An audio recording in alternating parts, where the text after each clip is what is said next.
Жалпы бірінші сауалым, өзіңіз таныстырып өтсеңіз оқырмандарға.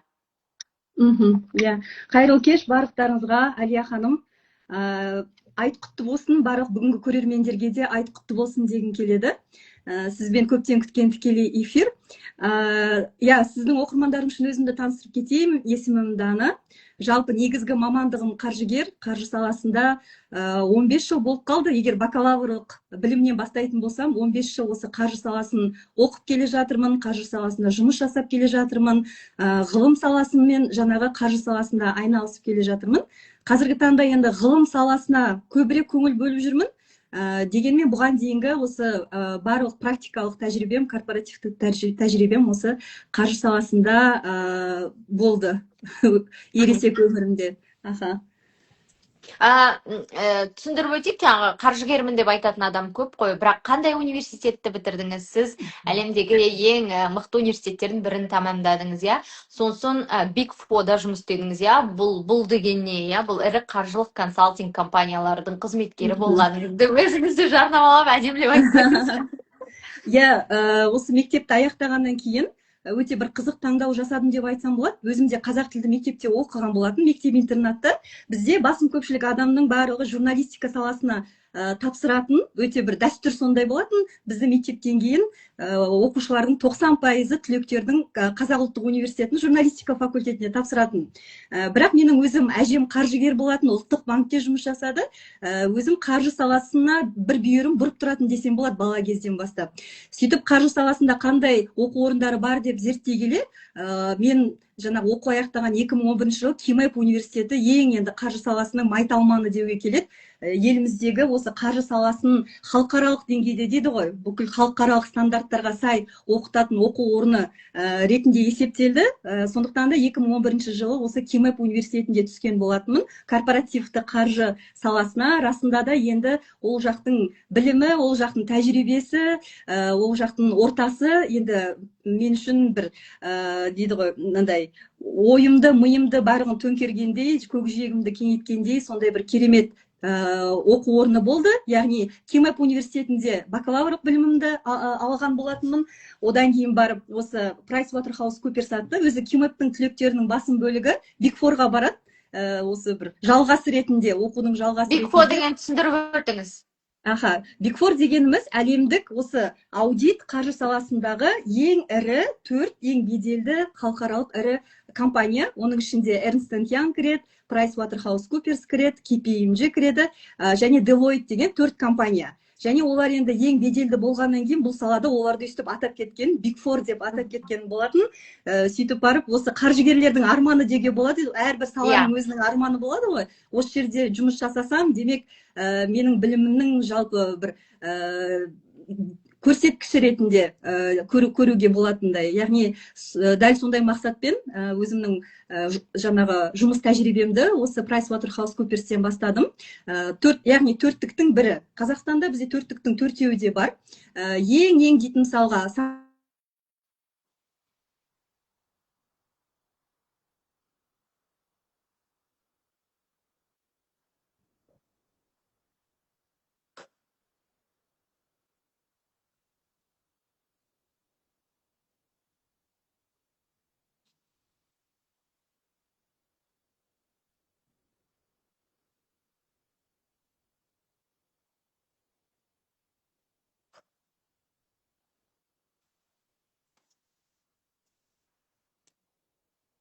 Так, үзіліп кеттік қой деймін, иә, достар?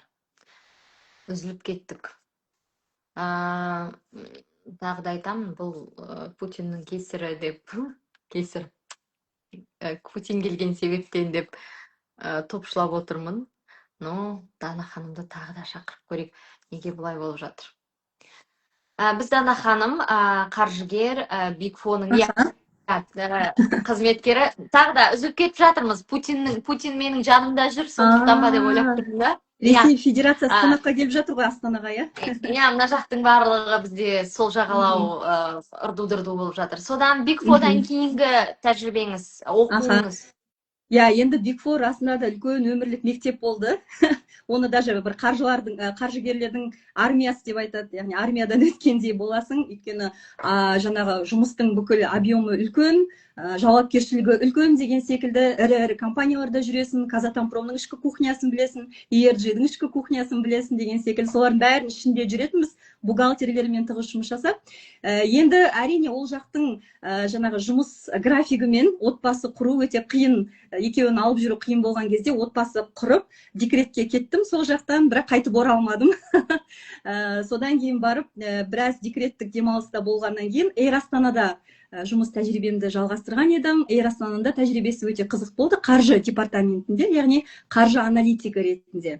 Сөйтіп барып, енді сол сәтте өзім түсінгенім, әлем өзгеріп жатыр, мен декреттен шықтым, осы қандай бір үлкен жаңашылдықтар бар, мен соларды кәдімгі сфокусировано дейді ғой, солай зерттегім келді. Қандай өз саламды ары қарай бір тереңірек зерттеуге шынайы құлшынысым ашылды. Сондықтан да сол кезде болашаққа тапсырдым. Тура пандемияның алдында еді негізінде, өте қызық, барлығы көз алдымызда қазір. Өйткені бала-шағамен әрқашан бір сондай қарбалас кезеңдер болатын. Сөйтіп 2020 жылы KAIST деген университет әлемдік 50 үздік оқу орындарының қатарына кіреді.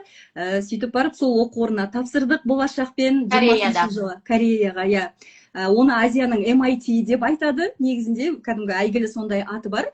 Ол жердегі өте қызық фишка, айта кетейін осы жерде. Бұған дейін мен тек қана қаржы саласын оқыған болсам, ол жерде қаржы мен IT-ді біз ұштастырып оқыдық та. Яғни бизнес технологи деген мамандық болды. Мен жалпы ресерч жасаған кезде бизнес технологи деген мамандық әлемде өте сирек кездесетін мамандық болды сол кезде. Өте бір, яғни саусақпен санарлық оқу орындарының бірі сол кезде инновационный мамандық дейді ғой, сондай мамандықты ұсынған еді. Сөйтіп барып сол үшін нақты сол KAIST-қа тапсырдым. Өйткені мен технология мен бизнесті бір ұштастыра отырып оқығым келді. Уже дәстүрлі қаржыны емес, оның финтех дейтін саласы бар мысалға. Соларды көбірек түсінуге ұмтылдым. Сондықтан да осы бизнес технологияға тапсырдық. 20 жылы отбасымызбен Кореяға көшіп бардық. Сөйтіп 2 жыл өміріміз Кореяда өтті, өте қызық тәжірибе болды, енді ұмытылмас. Одан кейін өзіңіз де білесіз, кейін елге қайтып келгеннен кейін ол жерден алған әсеріміз соншалық, сол университетті Қазақстанға алып келу үшін жаңағы тер төгіп бастадық. Өте қызық жалпы. Және қазіргі таңда Аллаға шүкір, ол жобамыз жалғасып келеді. Кәдімгідей жоғары деңгейге қазір жетті. Уже реализация деген құрылыс басталып жатыр. Және сол кезде настолько біз енді әсер алғанымыз соншалық.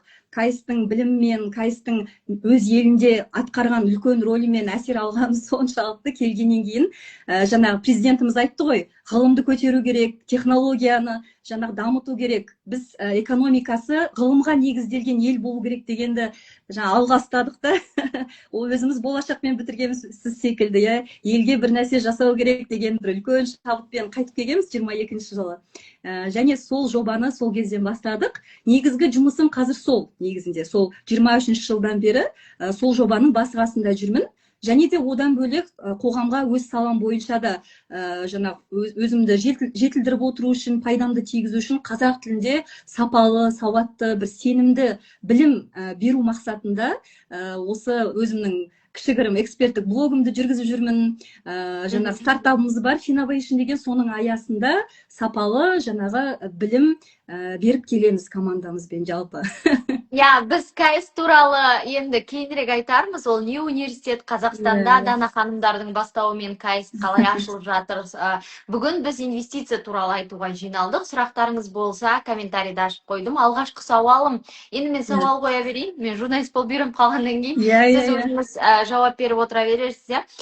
Инвестиция. Көп адамдар бұны жалпы түсінбеуі мүмкін. Инвестиция құрсын не батыста кәдімгідей пассивті табыс көрудің құралы болғаны қашан, қазір енді бізге енді еніп жатқан сияқты әсер бар, массаға дейді ғой, көпшілікке. Жалпы инвестиция деген не? Өте түсінікті және қысқа айтсақ, соң ол не үшін қажет? Мысалы, жаңа сұрап жатыр, инвестиция не үшін қажет деген сияқты. Ол не не, оны немен жейді деген сияқты. Өте қарапайым түсіндірсек, нарық деген не, қор нарығы деген не, инвестиция деген не, және одан біз қалай пассивті табыс көреміз. Енді қарапайым тілмен түсіндіретін болсақ, біз болашақта экономикалық табыс табу үшін өз қаражатымызды, яғни белгілі бір активке бөле отырып, болашақта одан да еселенген пайда табу мақсатында қаражатыңды салу, ол инвестиция. Егер біз қаржы бағытында айтатын болсақ, инвестиция дегеніміз, яғни жалпы айтатын болсақ, еселеп қайтару деген мағына ғой.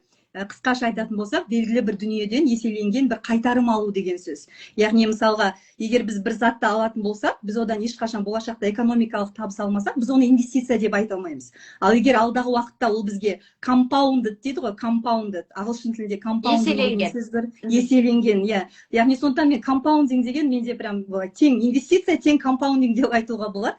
Яғни еселенген қайтарым алу деген сипаттама беруге болады жалпы, соның ішінде енді әлемде инвестиция дегенде көз алдымызға не келеді? Әрине инвестиция дегеннің түрі бар, бірақ негізгі, мысалға барымызға қатысты инвестицияның түрі ол қор нарығы. Қор нарығында инвестиция жасау. Яғни ол дегеніміз не? Әлемде мысалға не себепті бізге әлі бұл бір таңсық дүние секілді көрінеді? Себебі біз капиталистік ел болғанымыз міне жақында ғана, бұған дейін біз кеңестік жүйеде өмір сүргеннен кейін біз капиталистік дүниенің құрылымын әлі де бір толыққанды түсінбей жатқан секілдіміз. Ал енді капиталистік жүйеге баяғыда өтіп кеткен дамыған елдерді қарастыратын болсақ, олар оның жаңағы не дейді, шемішкеде шағып түсініп өзінің пайдасына жаратып жүр, капиталдың еселеніп пайда болатынын түсіндіру. Әрине, яғни капиталистік жүйенің негізі ол қор нарығы болып табылады. Кез келген капиталистік жүйеде өмір сүріп жатқан ел, ол соның базасы, основасы ол фондовый рынок деген сөз. Ол фондовый рынок нарығы деген не айтыңызшы, мысалы қарапайым, бұл базар, Мен сізді өте қарапайым тілге өткізгім келіп отыр да. Қор нарығы деген түсінбейтін адамдар үшін. Қарапайым мысалға аналогия келтіретін болсақ, нарық, мысалға жай ғана бізде маркет болады, рынок болады, базар секілді. Ол жерде, яғни бізде екі тарап болады, сатушы тарап, сатып алушы тарап деген секілді. Олар бір-бірімен алмасады, тауар алмасады. Қор нарығында адамдар тауар алмасады, бірақ тауар ол не? Ол бағалы қағаздар, құнды қағаздар деп айтамыз. Компаниялардың әртүрлі бөлігі, компанияға қатысты әртүрлі осындай бағалы қағаздар. Мысалы, коланың үлесі, білмеймін жаңағы, Apple-дың үлесі деген сияқты, Ценные бумаги, бағалы, яғни оның құндылығы бар деген сөз. Бұл орайда әрине бұл өте бір күрделі құрылым деп айтсақ болады, себебі мысалға сіздің идеяңыз бар, Стив Джобстың идеясы болды бір кезде, бірақ ол идея бізде жеткіліксіз. Басында бәлкім бір істі бастау үшін идея жеткілікті, кейін оны кәдімгі бір деңгейге жеткізу үшін қаражат керек, қомақты қаражат керек. Оны біз капитал деп айтамыз. Енді қаражатты біз қалай тартамыз деген келесі сұрақ. Сөйтіп, қаражат тартқан кезде бізге осы нарық көмектеседі.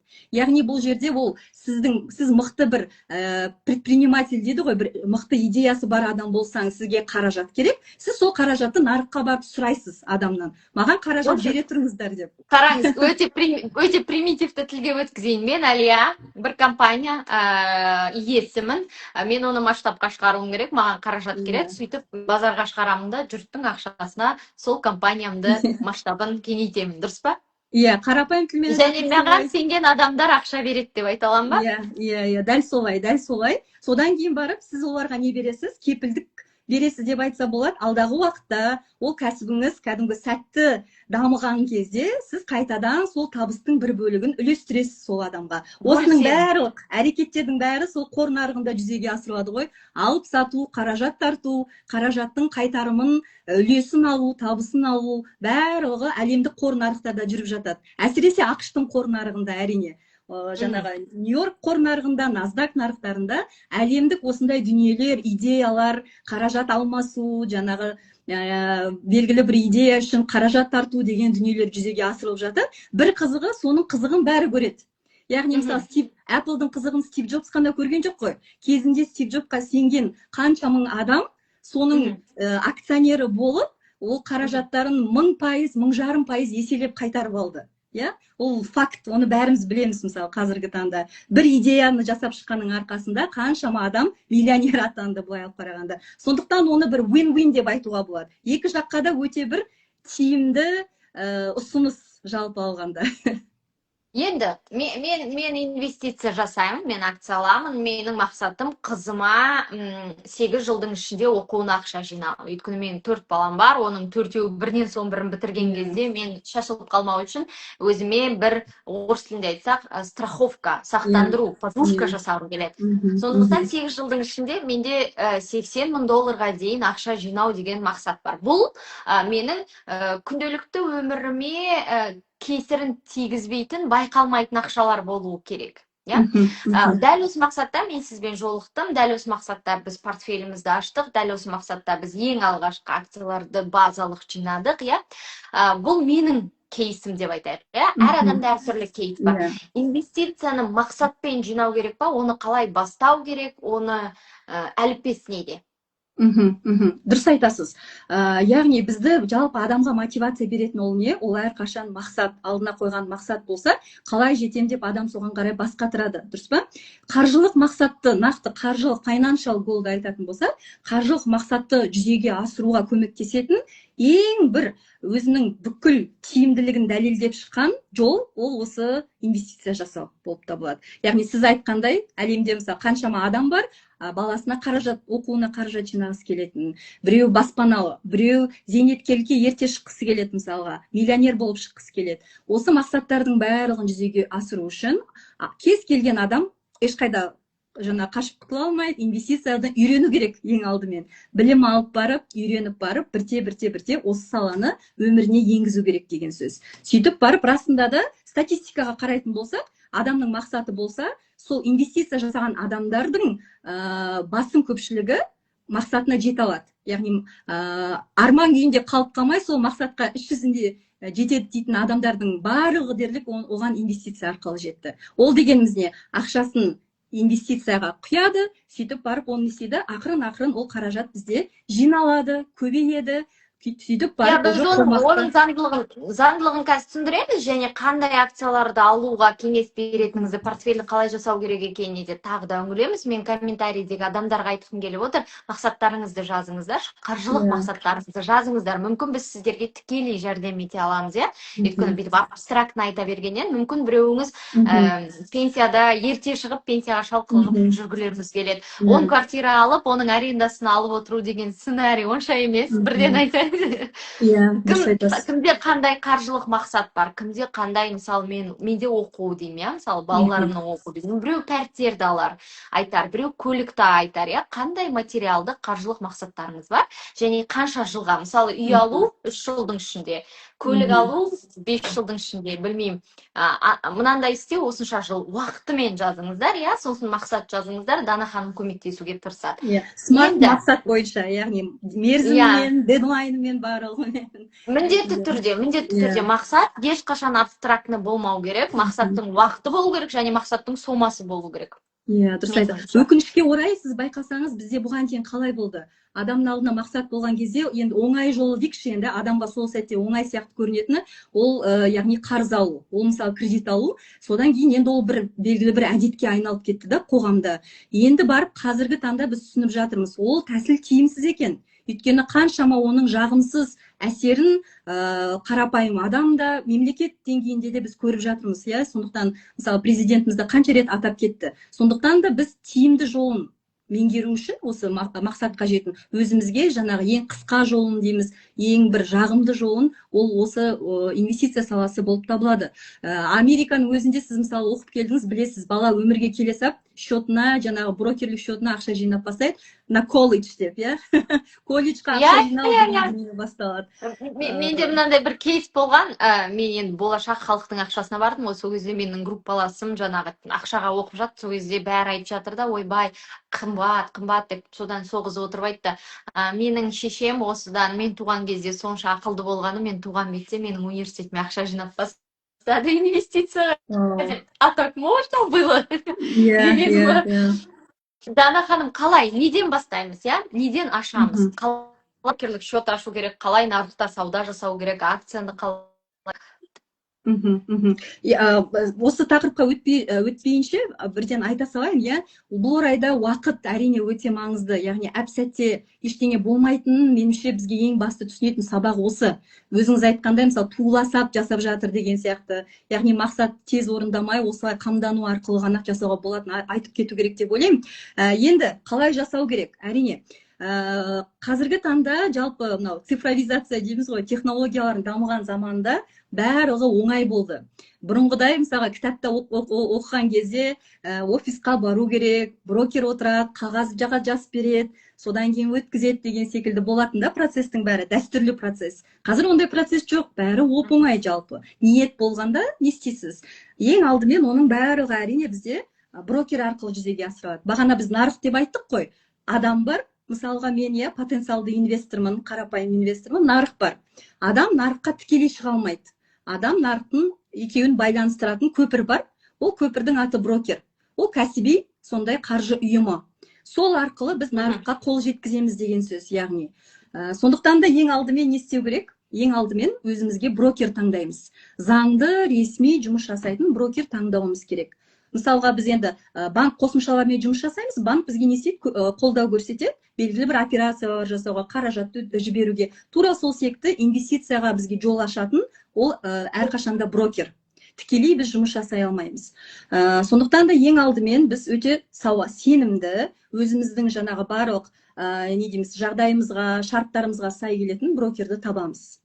Сол кезенде міндетті түрде әрине білім алғанда маңызды. Яғни қазір енді бәріміз оңай сияқты көреміз, баса саламыз, бүйте саламыз деген секілді, иә. Дегенмен де сондай подходпен, сондай бастаумен көп қиындықтар, шығындарға да ұшырап жатқан адамдар бар. Сондықтан бәлкім инвестиция саласы бұрмаланып кетті, сенімділік деңгейі кейде бір төмен болып көрінеді, иә. Бұл жерде мәселе. Мен сізге айтайын, Дана ханым, өткенде менің бір араласатын бір адамым жаңағы ресми лицензияланған брокер деп ойлап, бір платформаға кіріп, сол платформаға 2 миллион ақшасын салып, сол бетте ақшада жоқ, өзде жоқ, иә? Сондықтан бұл өте маңызды. Қай платформада сіздер, мошенниктер өте көп, білім көз ашық болу өте маңызды. Мынау инвестиция деген сөзді ести салып, кез келген платформаға кіре салмау қажет.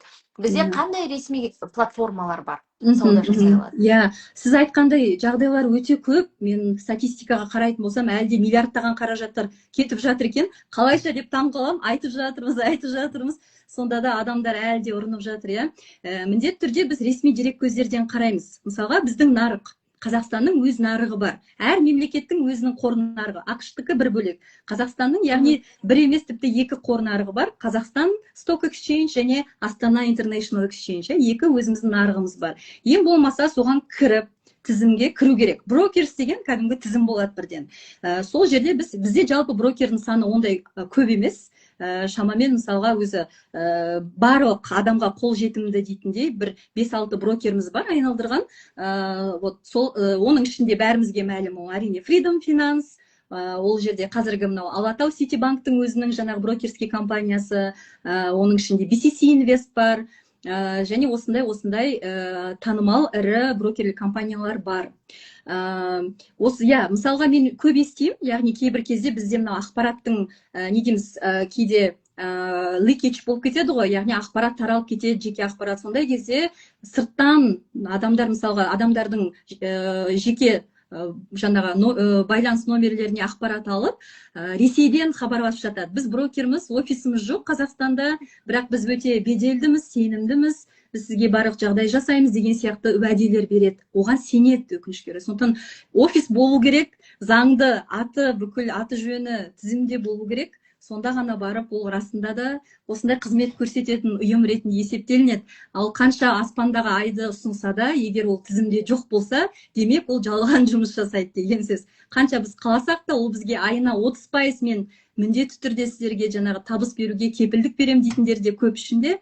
Оның бәрі жалған мошенниктер, алаяқтар болып табылады. Сондықтан жаңағы айтып кеткен ірі брокерлеріміз бар, табыс қосымшасы бар қазіргі таңда. Солармен ғана жалпы жұмыс жасауға болады. Енді Дана ханым, аха, түсіндік, брокер не екенін түсіндіңіздер, иә, болмаса ChatGPT-дан қайтып сұрап аласыздар.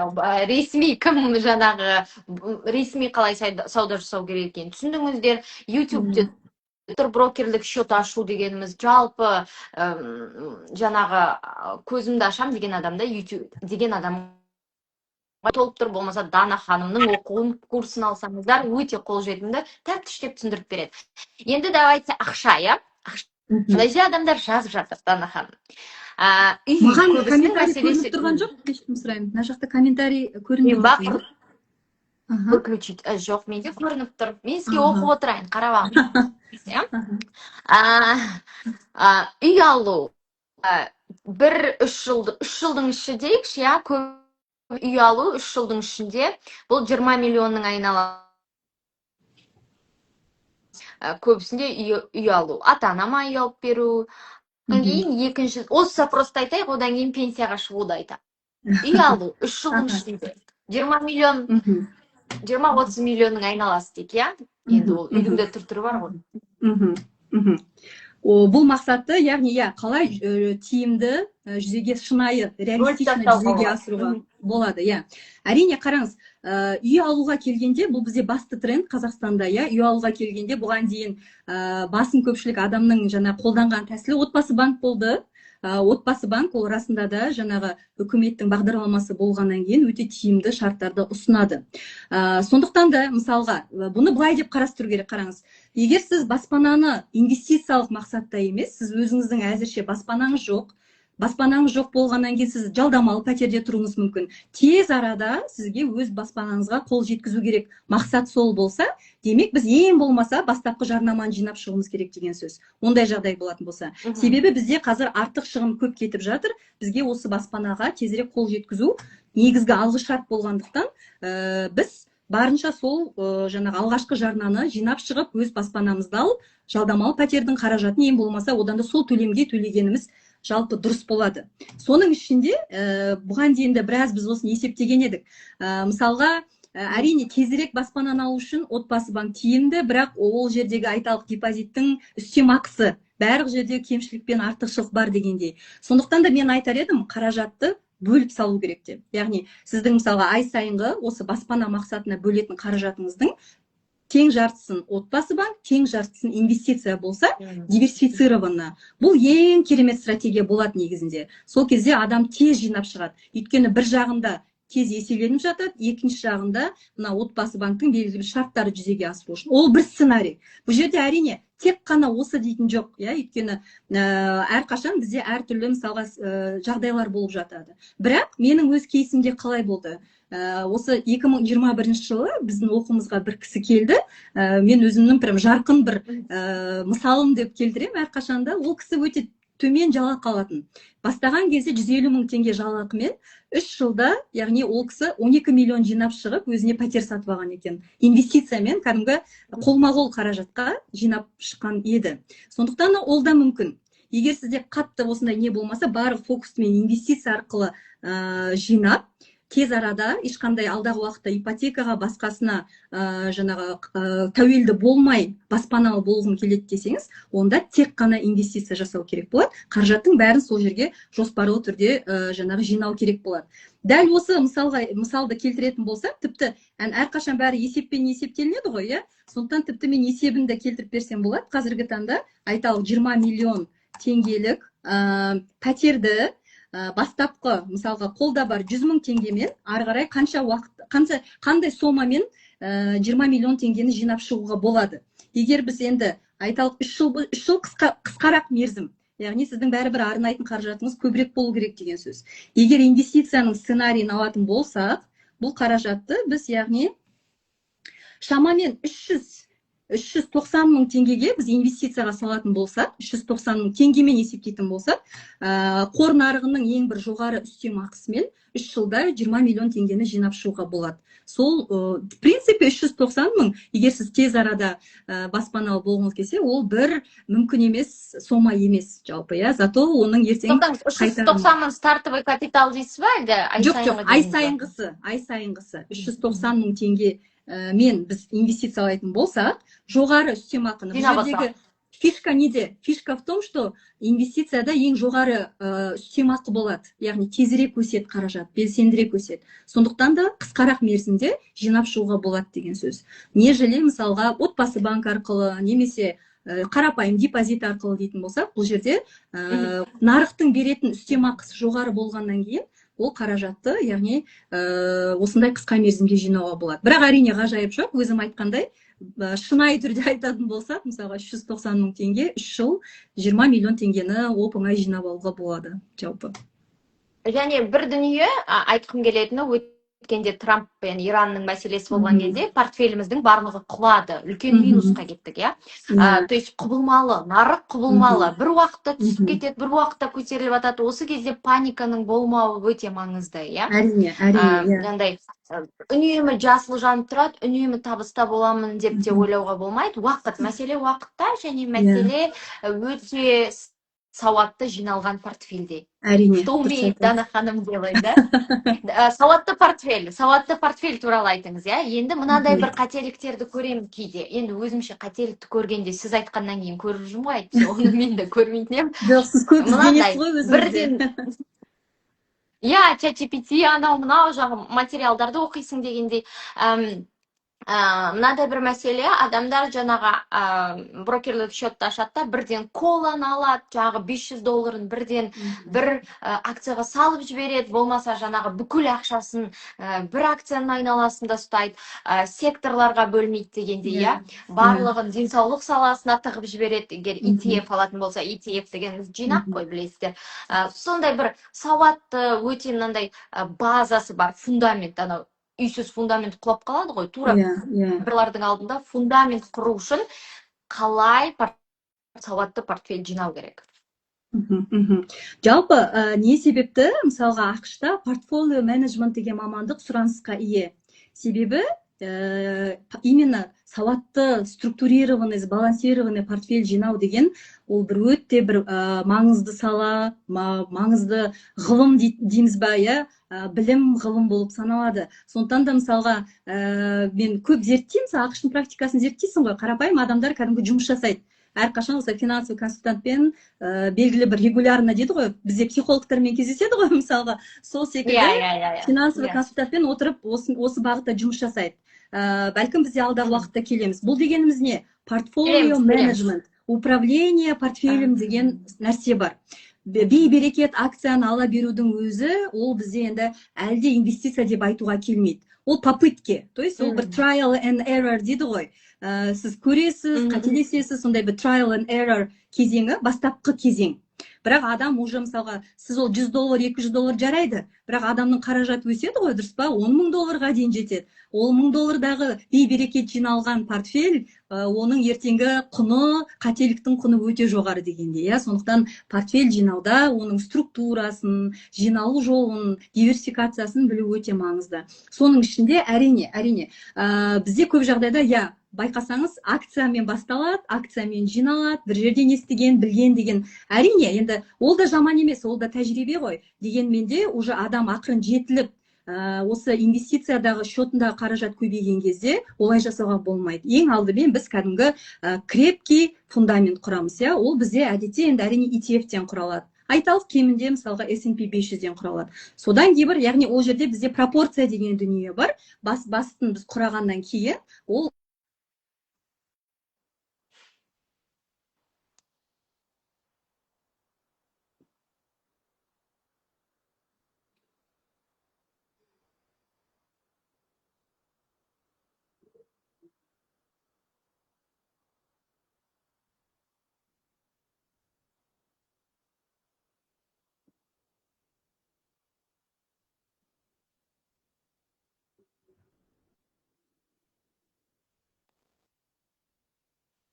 Дана ханым шығып кетті, тағы да байланыс үзіліп кетті. Мен сіздерге әзірге айта берейін, бұл трейдинг емес, трейдингпен шатастырмаңыздар. Трейдинг бұл қысқа уақыт ақша табуға, манипуляциялық әрекеттер ақша табуға тырысатын. Біздің айтып отырғанымыз кәдімгідей инвестиция, ұзақ мерзімді инвестиция. иә, трейдастырмаңыздар. Келесі, қатып қалғанын түсіндім, мен Дана ханым шақырып жатырмын, трейдинг емес.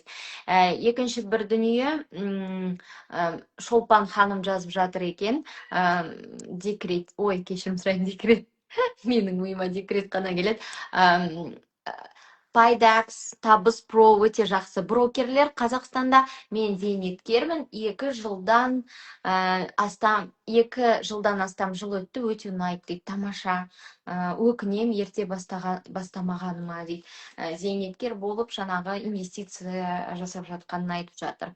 Трейдингпен шатастырмаймыз, инвестицияның базасын үйренеміз. Инвестицияның базасын егер біздің айтып жатқан әңгімеден көп зат түсініксіз болса, YouTube'ке Фридомның өзінің сабақтары бар, телеграмы бар, Фридомның телеграм каналы бар, соған кіріп алыңыздар, подкасттар тыңдаңыздар. S&P 500 түсініксіз болса, білмеймін, брокерлік счет деген не, көп зат түсінбесеңіздер, күнде тыңдай берсеңіздер, уақыт өте келе ол сіздерге түсінікті болып кетеді. Ешкім біліп тумайды ғой ештеңені. Сондықтан мен Дана ханым қайта шақырып жатырмын. Сондықтан сауаттанайық, иә, қаржылай сауаттанайық. Дана ханым, кешірім сұраймын.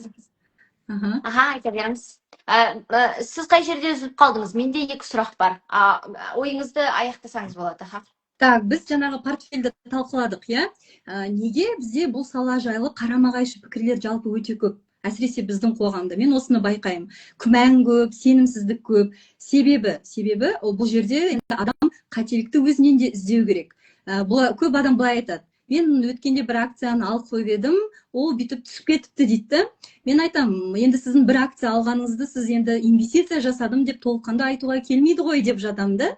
Сіз портфель жинаған жоқсыз, сіз оның құрылымын дұрыстап жасаған жоқсыз. Сондықтан да бұл жерде нарықты кінәлауға болмайды. Нарықтың еш кінәсі жоқ. Тура сіз секілді сізбен бірге бастаған басқа адам, айталық, иә, әп-әдемі кәдімгі осы саланың қызығын көріп, өмірінде жаңағы тұрақты түрде енгізіп жүрді. иә. Сондықтан да портфельдің құндылығын under appreciation, яғни оны бір жаңағы нетуге болмайды да, жоққа шығаруға болмайды. Бұның заңдылықтарын да бұзуға болмайды. Біз кейде енді грид, яғни бір қатты пайда тапқымыз келіп кетеді, осы мен таңдауым дұрыс, мен басқасына қарамайын деген секілді дүниелерге салынып кетеміз ғой. Бәрібірде болмайды. Бәрібірде міндетті түрде база жасаймыз, уайымдамаймыз. Сонда портфельдің базасы дұрыс болса, ары қарай дүниелердің бәрі уже жақсы болады деген сөз. Ал егер бізде база болмағанда, ол бәрі тұрақсыз болады. Бір күнде былай, екінші күні тағы да түсіп кетіп, сөйтіп артып уже разочарование қалып келеді. Көп адамда сондай өйткені. Бір көреді, дұрыс емес бір акцияны алып қояды, ол түсіп кетеді, бітті. Мен нарыққа жоламай, мен инвестиция жасамай деп көңілдері қалып, бұл салаға жоламай кетеді, бір сөзбен айтқанда, иә. Оның барлығына сауаттану, иә, сауаттану ғой, үздіксіз сауаттану ғой, сондықтан қаржылық сауат өте маңызды. Менің 2 сұрағым бар, жаңа трейдинг емес па дегендерге жауап бердім. Трейдинг мәселесі басқа екенін алып қосарыңыз болса айтарсыз. Трейдингқа қатысты бұның айырмашылығы не екен? Екінші, налог туралы, тапқан табыстағы налог, иә, өйткені ақш-та білеміз налог бар екенін. Сосын осы екеуін айта беріңіз. Сосын сіздің курсталған адамдар бар екен, мына жерде мақтап жатыр, иә. Сіз сол өзіңіздің өнімдеріңіз туралы да айта кетіңіз. Так, жақсы. Қазір трейдинг дедік, иә, трейдинг. Не себепті мен трейдингті насихаттамаймын? Соған келейік біріншіден, иә. Барынша мен енді ғылым саласын зерттегеннен кейін, академияда жүргеннен кейін өз ойымнан емес, деректерге негіздеп, статистикаға негіздей отырып ақпаратты айтқым келеді. Енді статистика не дейді бізде? Статистика айтады, 90% жағдайда қарапайым адам ақпараттың тапшылығынан, дұрыс емес әрекеттерден, трейдингтен шығынға батады деген өзінің статистикасы бар. Яғни бұл дәлелденген ақпарат. Бұл деген енді мүлдем трейдингпен айналыспау деген де сөз емес. Бірақ қарапайым адамның басым көпшілігі көп жағдайда бұл саланы толық игермегеннен, яғни ол андай ғой, probability, бірде былай деген секілді, дұрыс қой. Ол жерде осындай бір вероятностың несі жоғары болып кетеді, эмоцияның. Сондықтан да мен осындай алып сатарлық дейміз ғой, алып сатарлықты насихаттамаймын. Біз нені айтамыз? Бұл жерде сіз жинаудың дұрыс жолы тек қана жинау емес, оны ең бір тез жолмен еселеу, көбейту, жинағыңды көбейту былай алып қарағанда. Ол бізде күнделікті бір әрекетті, күнделікті бір жаңағы ізденісті талап етпейді. Мен жаңағы Марғұлан Сейсенбайдың бір күшті сөзі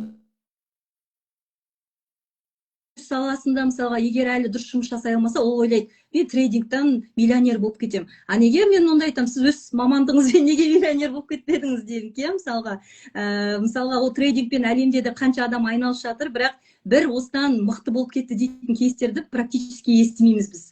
Өте кем кейстер жалпы, иә. Сондықтан да мен айтамын, бұл тәуекелі жоғары адам, одан да өз саласын ары қарай жаңағы мықты профессионал болу арқылы қаражатын көбейтіп барып, сол қаражатты уже осы сала арқылы жинап отыру керек.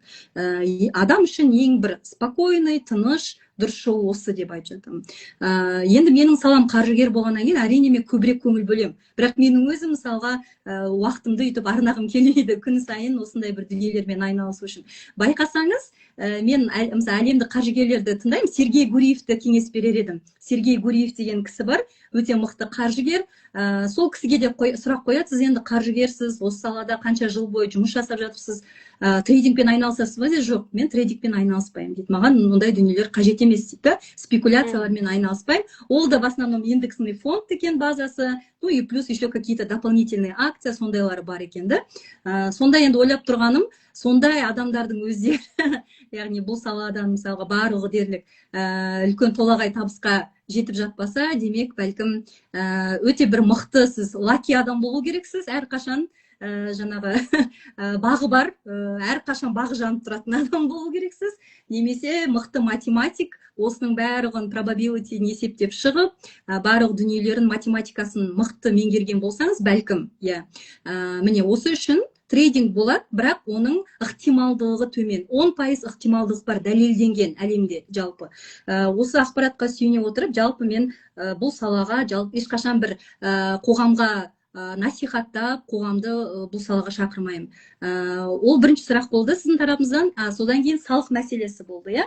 Салық мәселесі. Әрине салық бар, ол қалыпты дүние. Кез келген жаңағы меншікке, имуществоға азаматтар салық төлейді. Ол сіздің көлігіңіз болсын, пәтеріңіз болсын, ешкім салықтан босатылмайды жалпы. Сондықтан да бағалы қағаз ол адамның мүлкі.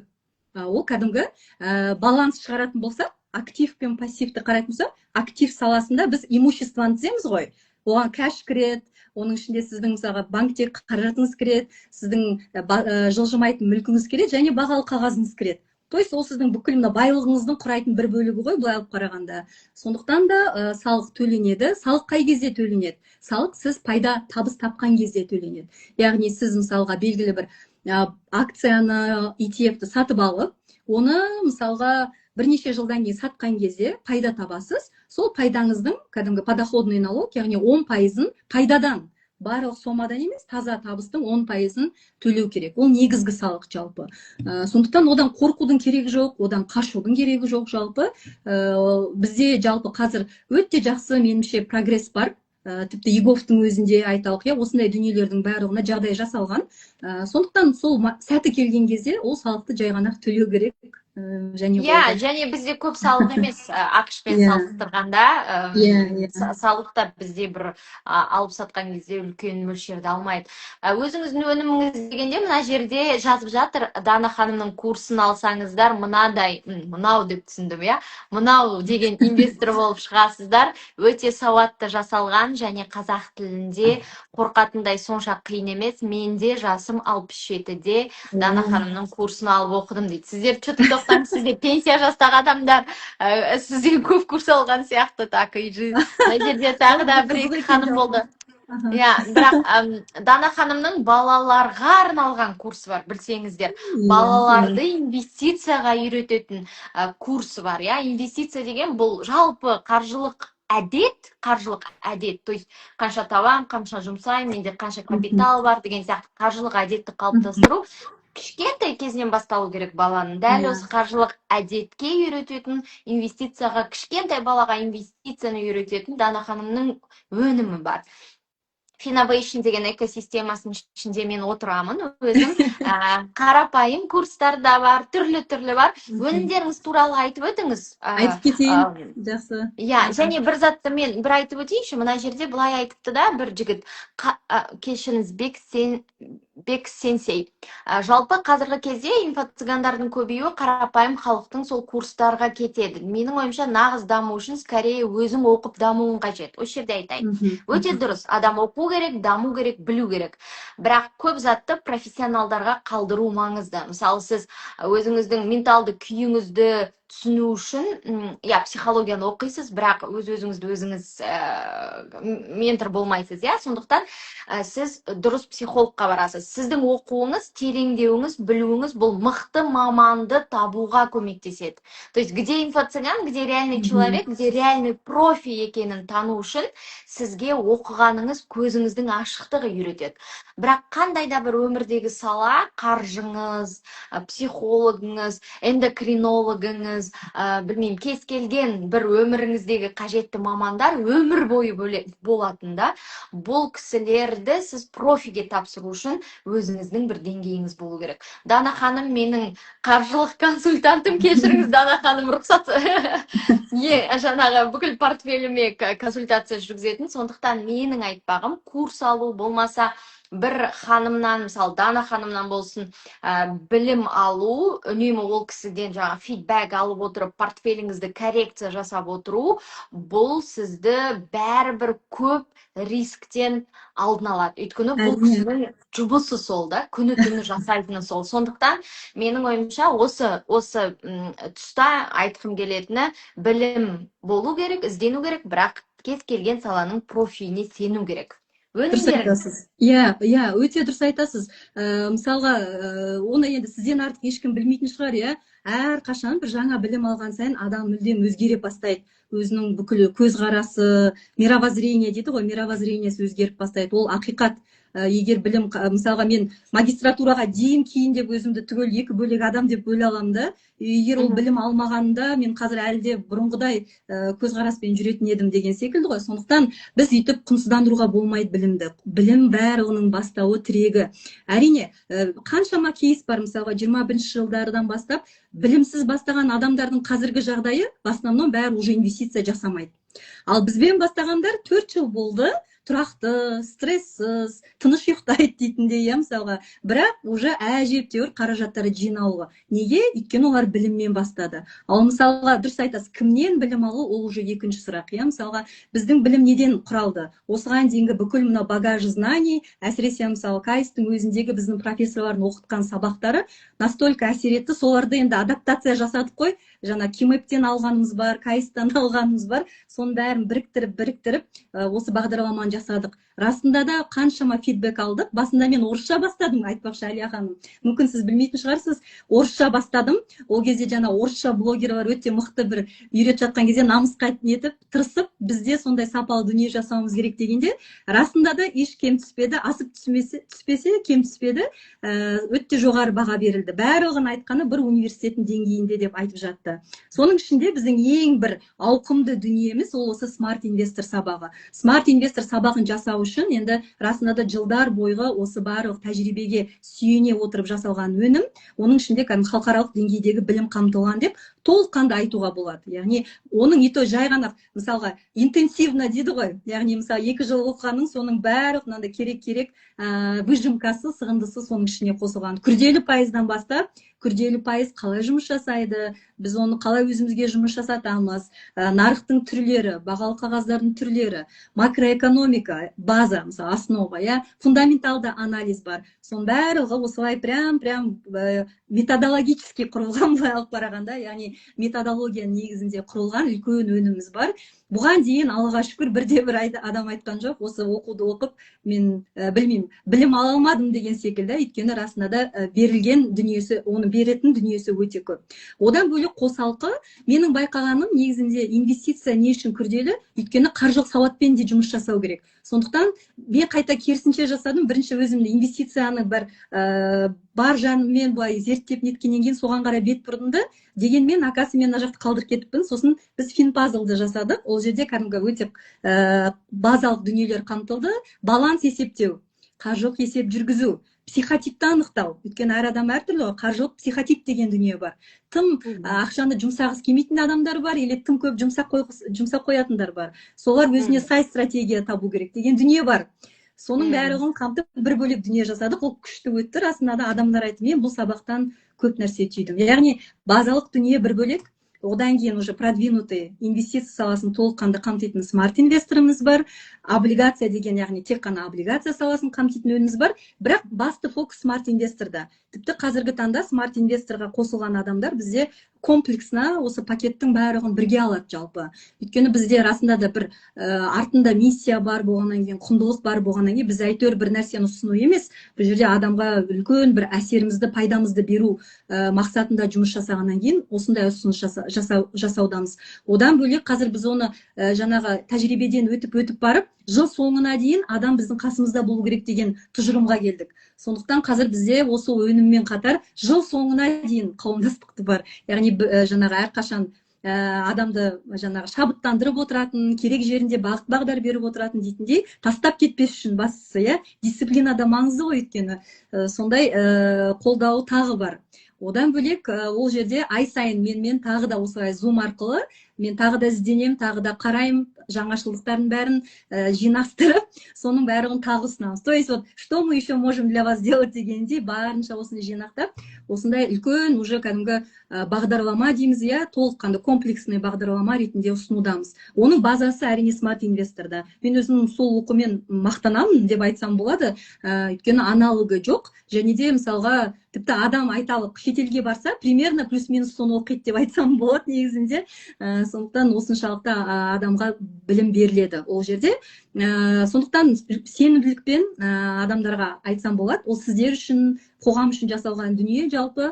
Сондықтан қосылыңыздар ортамызға. Сонда қателіктің алдын аласыздар, шығындардың алдын аласыздар, және ең дұрыс жолмен капитал жинап, өз жаңағы айтылған мақсаттарыңызға қол жеткізесіздер жалпы. Одан бұрын билдинг, бір комьюнити құрылып жатқан. Әрине. Шикарно. Супер. Сұрақтарыңыз болса, бір 10 минуттың ішінде сұраққа жауап берейік, одан кейін бір сұрақ кетеді, адамдардың бүкіл затты раскрыть. Сұрақтарыңыз болса, Дана ханымның өзіне қоясыздар жеке. Жаңағы бағасына қатысты сұрапты, мен білем. Ең алғашқы сіздің курсты да алдым, одан кейін смарт инвесторды алдым. Маған білесіз бе, ең басынан не өтті? Бұл очень примитивно, бірақ Excel-ді ашта, балансыңда не бар, капитал актив деген не, пассив деген не, просто қаржылық, күнделікті шығының, айлық шығының, табысыңды қалай есептейсің деген өте түсінікті заттар болады ғой, әуелден бір әліппе, әріп үйрететін. Осындай деңгейден басталғаны ұнады, өйткені мен таза сауатсыз адам етімін қаржылай. Сіздің сабақтардан кейін мен Google Sheet ашып бастадым. Содан кейін міне осымен 1 жыл болып қалды. Мен қаржылық трекинг жасаймын. Қайда, не жұмсаймын, қалай жұмсаймын. Бірақ қаржылық трекингтен кейін, біраз айдан кейін менде қаржылық жоспар деген кейін пайда болады екен. Әуелде трекинг жасайсың, одан кейін барып жоспарлап үйрендім.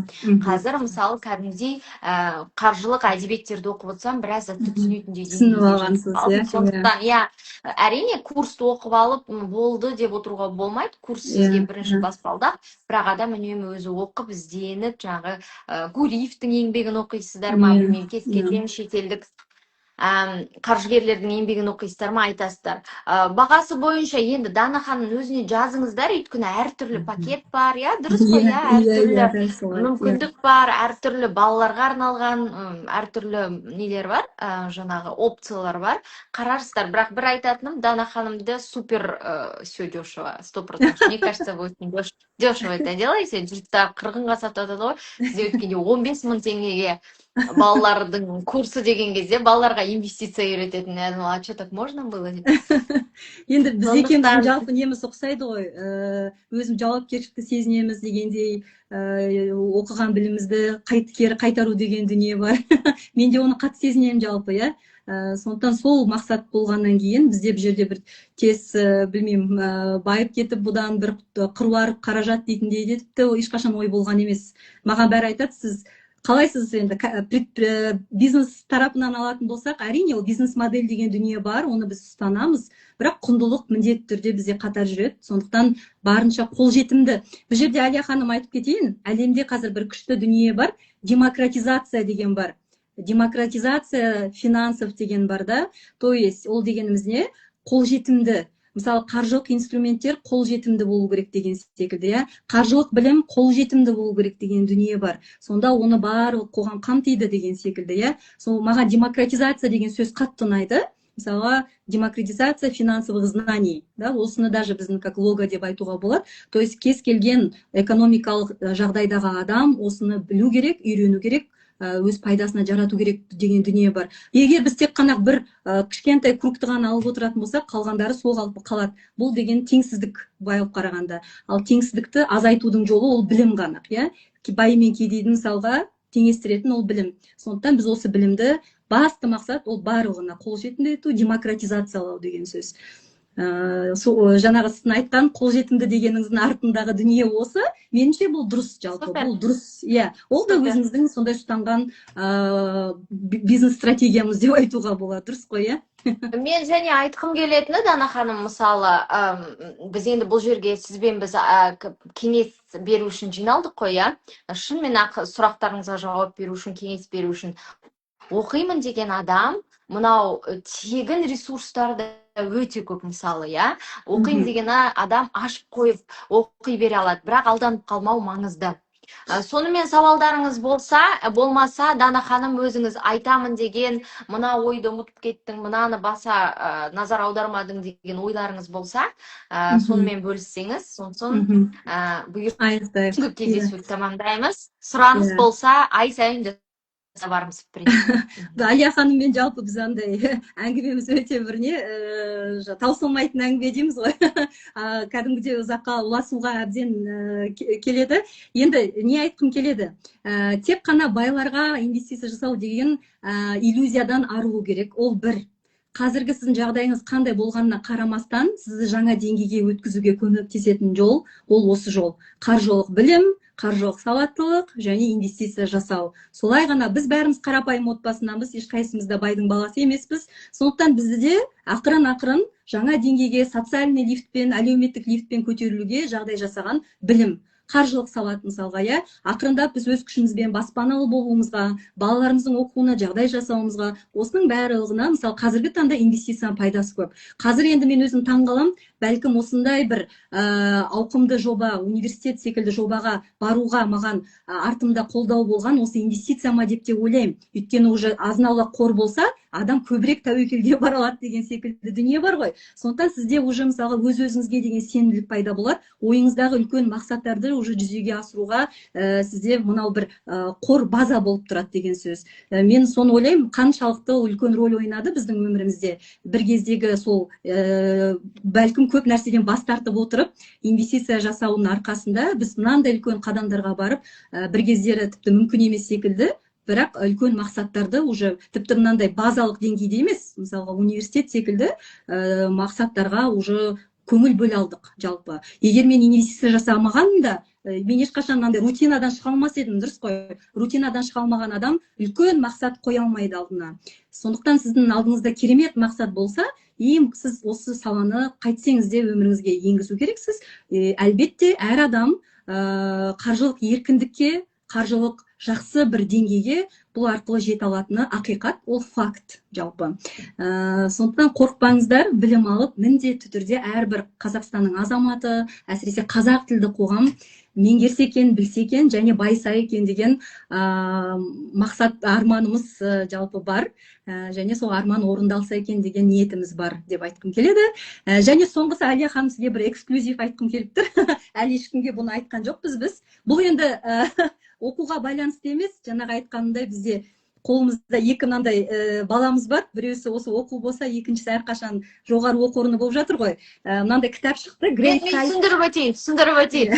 Дана адамдар білмеуі мүмкін. Дана ханым өзінің командасымен Кореядағы өздері білім алған KAIST, шығыстың MIT-ін, сол ірі вузды Қазақстанға алып келіп жатқан команданың басында жүр. Дұрыс қой, Қазақстанда KAIST ашып жатсыздар.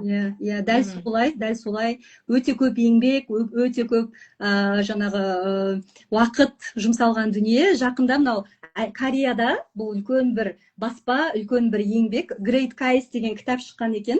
Және осы жерде үлкен бір бөлікті жаңағы біздің жүріп өткен жолымызға, Қазақстанда KAIST-тың ашылуына арнаған екен. Бұл кітапты енді мысалы Samsung-тың, бүкіл Кореяның басшыларының қолында жүретін кітап бұл. Өйткені олардың бәрі KAIST-пен тығыз жұмыс жасайды. Және біз үшін бұл үлкен мәртебе болды.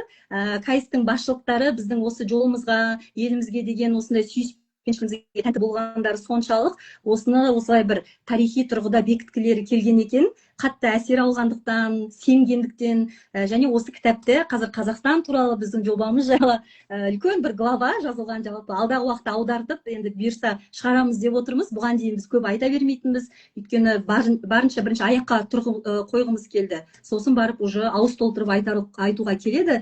Сізге бірінші рет айтып отырмын бұл кітап жайлы. Кеше ғана келді, Кореядан келген делегациямыз әкеліп берді осы кітапты.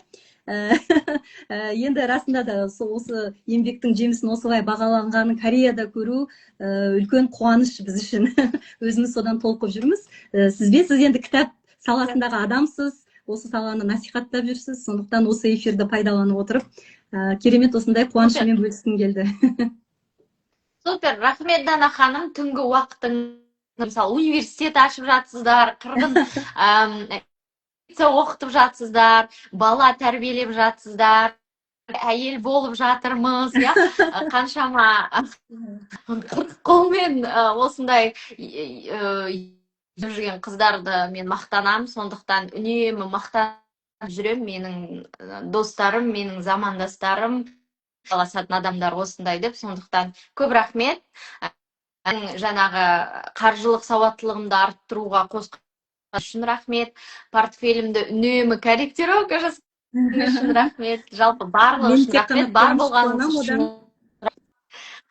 Сізге де рахмет. Мен